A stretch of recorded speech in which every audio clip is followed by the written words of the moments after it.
জয় যিশু। প্রথম পাঠ প্রেরিত যোহনের প্রথম ধর্মপত্র হতে আজকের বাণী পাঠ। 5 অধ্যায় 5 থেকে 13 পদ।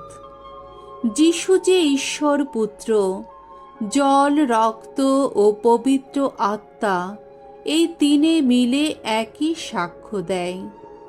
প্রীতিভাজনেরা, কে সংসারকে জয় করতে পারে? সে কি সেই মানুষ নয় যে বিশ্বাস করে যিশু ঈশ্বর পুত্র? তিনি যিশু খ্রিস্টই জল আর রক্তের মধ্য দিয়ে এসেছিলেন। শুধু জল নয়, জল আর রক্তেরই পথ দিয়ে। আর তার সাক্ষী পবিত্র আত্মা নিজেই, কারণ পবিত্র আত্মা যে সত্য স্বরূপ।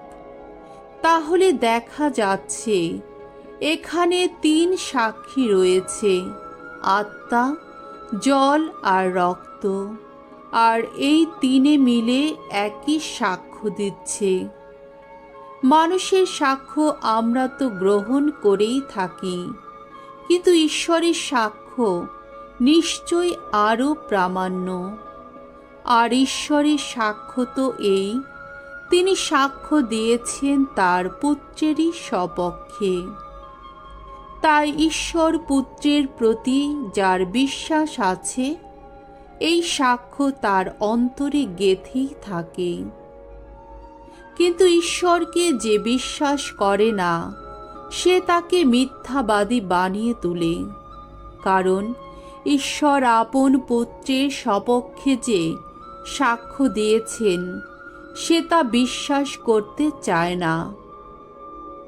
আর সেই সাক্ষ্য এই সত্য ব্যক্ত হয়েছে যে ঈশ্বর আমাদের শাশ্বত জীবন দান করেছেন, আর এই জীবন তার পুত্রের মধ্যেই রয়েছে। তাই পুত্রকে যে পেয়েছে, সে জীবনও পেয়ে গেছে। আর ঈশ্বর পুত্রকে যে পায়নি, জীবনও তার পাওয়া হয়নি।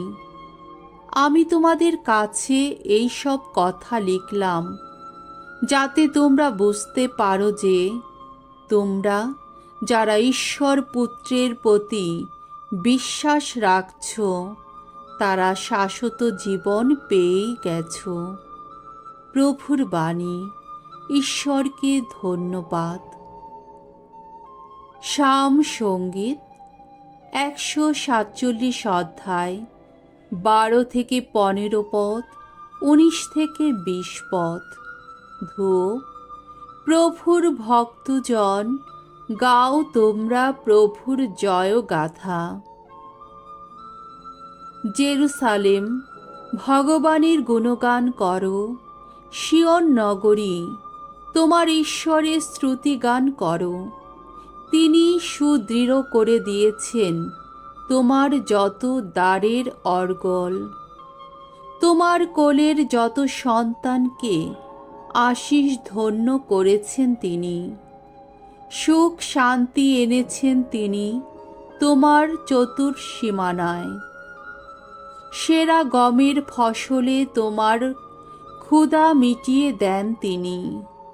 তার আদেশ প্রেরণ করেন তিনি পৃথিবীর বুকে। তার বাণী দ্রুত বেগে যায়, ছুটে যায়। তার বাণী তিনি ঘোষণা করেছেন যাকবের কাছে। তার ন্যায় নীতি, বিধি নির্দেশ ইসরায়েলের কাছে। আর কোনো জাতির জন্যে তিনি করেননি এমন মহা কাজ। আর কোনো জাতিকেই তিনি জানিয়ে দেননি আপন ন্যায় নীতি। বাণী বন্দনা। জয় জয় প্রভুর জয়। সকলকে শোনাতেন যিশু ঐশ্বর রাজ্যের মহা মঙ্গলবাণী। মানুষের যত রোগ, যত ব্যাধি সারিয়ে তুলতেন তিনি। জয় জয় প্রভুর জয়। মঙ্গল সমাচার। লোকরচিত মঙ্গল সমাচার 5 অধ্যায় 12 থেকে 16 পদ। যিশুর অলৌকিক কাজগুলির কথা চারিদিকে ছড়িয়ে পড়তে লাগল। একদিন যিশু একটি শহরে এসেছেন। সেখানে হঠাৎ তার সামনে এসে হাজির হলো এমন একটি লোক, যার সারা গা কুষ্ঠে ভরে গেছে। যিশুকে দেখে সে মাটিতে উপুড় হয়ে পড়ে এই মিনতি জানালো, প্রভু, আপনি চাইলেই আমাকে সারিয়ে তুলতে পারেন।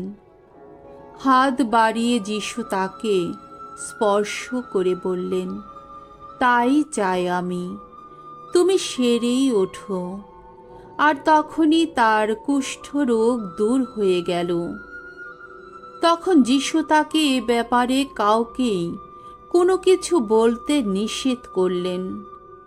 তারপর তিনি বললেন, তুমি বরং যাজকের কাছে গিয়ে নিজেকে একবার দেখাও, আর তুমি যে সেরে উঠেছ তার জন্যে তুমি এবার মসিহ যেমন নির্দেশ দিয়ে গেছেন সেই মতো নৈবেদ্য উৎসর্গ করো।